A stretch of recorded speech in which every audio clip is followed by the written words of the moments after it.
أعوذ بالله من الشيطان الرجيم. بسم الله الرحمن الرحيم.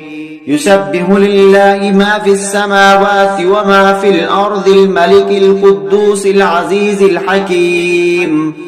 هو الذي بعث في الأميين رسولا منهم يتلو عليهم آياته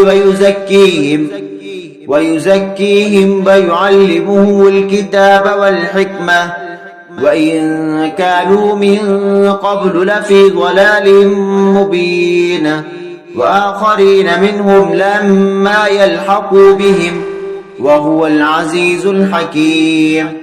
ذلك فضل الله يؤتيه من يشاء والله ذو الفضل العظيم.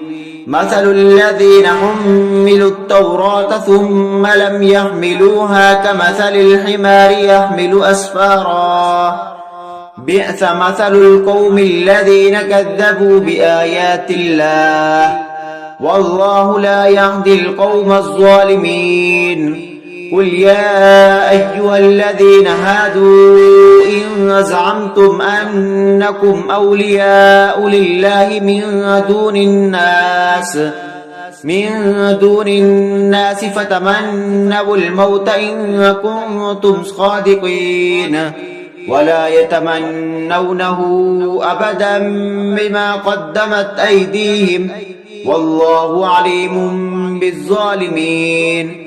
قل إن الموت الذي تفرون منه فإنه ملاقيكم ثم تردون إلى عالم الغيب والشهادة فينبئكم بما كنتم تعملون.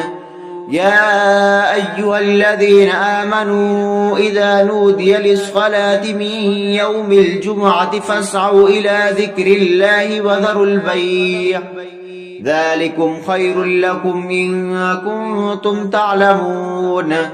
فإذا قضيت الصلاة فانتشروا في الأرض وابتغوا من فضل الله واذكروا الله كثيرا لعلكم تفلحون.